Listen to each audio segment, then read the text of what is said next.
It's been over 2 years since I've done a video on this channel. I am well aware of that. It's poor, very poor form. But I wanted to kickstart it with something simple. We all like coffee here, right? I hope. I wanted to talk about these. Coffee pods.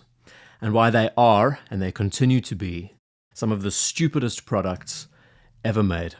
And now I need to get them off the desk. Just bear with me for a second. Now, the enterprise of coffee, it's a really fascinating thing. I think this is why I wanted to attack this video. It's because we've seen its continual expansion since the very beginning of global trade. It was right there at the start. Now, estimates say that the coffee industry is worth about $127 billion today.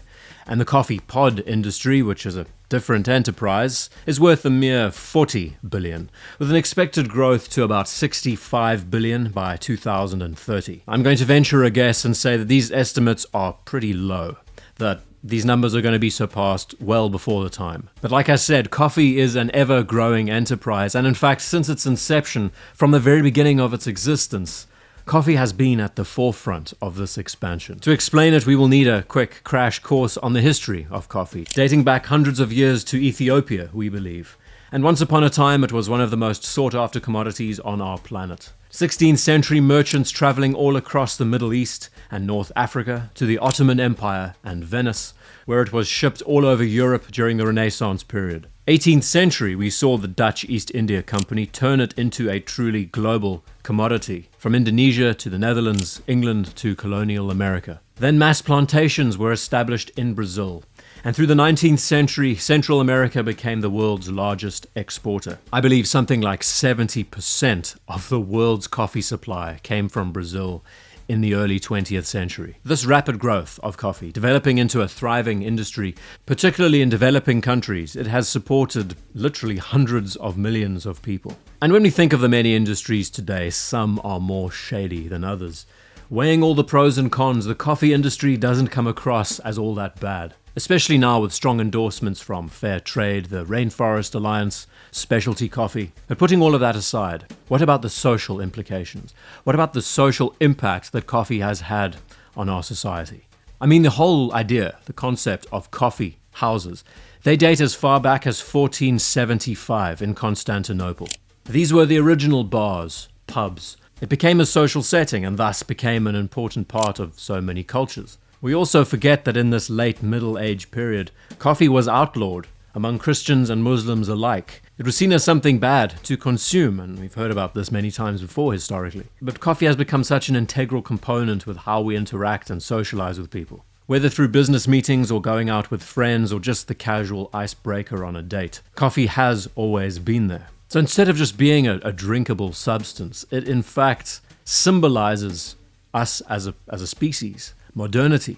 But now in the 21st century, what was once seen as such a rare and sought-after consumable, most of us can walk down the stairs, boil a kettle, and mix up some instant in a matter of seconds. Or we can filter our own beans, or we can buy a cup from a local coffee shop. Convenience, that beautiful word, convenience, has taken center stage in our modern world, as we all know. And for the most part, we are very fortunate to experience so much of it. But sometimes, though, ideas for the sake of convenience, well, they can go too far. And after that lengthy, long-winded introduction, we can finally talk about the single-serving container. One of these containers that we know extremely well, that has been incredibly successful, is the tea bag. This thing is a genius idea. Tea leaves, they get everywhere. And for centuries, people would be using strainers and all sorts of equipment to try and filter water through tea leaves properly. The worst thing is to have these leaves landing in your cups, right? The invention of the simple paper tea bag solved all of these problems. A simple problem, simple solution. Now, I guess it should be mentioned that I am a designer, but I have in fact designed coffee machines in my time. And I was right there at the peak, at the beginning, where the coffee pod debuted and it skyrocketed in success well over a decade ago. The early 2010s, it was quite a time. Yes, these are beautifully designed and they make us want to use them. And the machines they fit into are just as intuitive. The whole concept of not needing to grind beans or filter them removes an extra step from the process, but at what cost? Instead of buying beans separately, grinding them, putting them into a filter, or buying the highly sophisticated machines today that does all that work for you, there are now entire industries built around coffee pods. From rival brands with their own selections, machines of all shapes and sizes, thousands of flavors, packaging, display cases, cups, sauces, you name it. All thanks to the success of this billion-dollar idea and convenience. The most common coffee pod on offer today is designed to be single-serving, one use only. The outer casing is comprised of plastic, some kind of very cheap thermoplastic, and the underside is a metal, I'm guessing aluminium of some kind. It's not tin, I think it's soft enough to be a thin layer of aluminium. You drop the pod into the machine, you push down on the handle, the machine pokes holes in the aluminium foil. Hot water then passes through the system. Coffee comes out fresh with no fuss. You eject the pod, you put in another, repeat. It's great. Now maybe I am just the frugal one here, but I've never had a drive to own coffee pods or the machines. It's just never registered. Maybe price has always been a factor in the equation. The reason why I have these is because the hotels I stay at always have them hanging around. And what I do is I slice them open underneath, put it into a percolator, get the coffee out that way. You can dispose of them a lot easier. But I think cost has always been the underlying thing that has deterred me from owning these. The amount of money spent on a single espresso-sized coffee pod compared to buying the beans, grinding them, filtering them, making multiple cups, it just never added up. The quantity of coffee that's produced from these single-serving pods, night and day difference compared to what you receive at a coffee house today. But maybe price is not something that bothers a lot of people. There are package deals today where coffee pods can be delivered to your door once a month. But it's the procedure after using these pods that blew my mind. And call me naive, I probably am. I just never thought about it this way.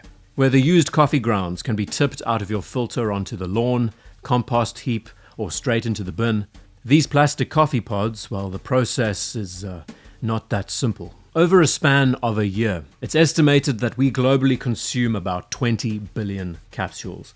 And for the most part, a large majority of these end up in landfill. You see, the common coffee pod cannot be recycled by conventional means because it's comprised of many different parts. Since it is a mix of plastic, metal, and organic matter on the inside, well, it requires multiple processes in order to be recycled properly. And get this is what blew my mind. There are now industries that are solely responsible for the disposal of coffee pods. Even centuries later, we are now inventing new methods of making money through the sale of this product, even the disposal of it. In the long run, one convenience, one solution has created so many more problems, and all of which they ultimately impact the environment and necessary resources. Statistics then, about 100,000 of these capsules are made every minute, and I would imagine about the same are consumed in that time. Per week, we are looking at about 1 billion coffee pods made. The estimates around this number are a bit shaky, but about 50 billion of these pods end up in landfill every year. And there's an annual estimation of 500,000 tons of metric waste generated by these every year around the world. And I ask myself, what was the point of making this video? What am I trying to address? I'm not here standing on a hill declaring myself as an eco-warrior. I drive a diesel car. I consume more than my fair share, okay? And here is the catch-22. In the grander scheme of things, these small, insignificant coffee pods, they don't cause as much damage as we would think, compared to, say, plastic bags, toothbrushes, for example. They are 100% recyclable if the procedures are done correctly, and therefore, they are sustainable. But the process of recycling these, having to take the pods into recycle at drop-off points belonging to the brands, how many people actually do this? And has this convenience become an inconvenience, But the more I think about it, and I guess there is a correlation with this video, is that the coffee pod, it's one of the stupidest and most unnecessary products ever made. All of the top restaurants in the world, all of the best cafes, they still use traditional machines. And why is that? Beyond the ability of being able to serve one cup at a time per pod. Beyond convenience, that awful word that has shaped our society for better and for worse. Coffee, at its base level, is a lot more than just a consumable. The smells in the air, the tastes and the flavors we get from these brews, they go above and beyond the simple act of preparing them. And where the process has been streamlined and made a lot more accessible and easy to do, in an age of instant gratification, that whole art of working for it, to achieve it, something has been lost. So we see the many layers and influences that coffee has had on us and all of our cultures. how it's still a thriving industry today, how it is still so popular, and how we appreciate it on a far deeper level than just the surface level. So in closing, I'll leave you by asking a few questions. First, if you have any suggestions for future videos, please let me know. That'll be awesome. But second, why is it that we haven't seen these turn into 100% recyclable paper, single-serving consumables yet? That's one question. Why is it that even still the vast majority of these consist of metal and plastic? Is the coffee pod seen as the next stage of this commodity's evolution? And would you say that the act of making something more convenient in this practice, is it too hip and trendy for its own good? I guess in the long run, convenience is always going to remain, right?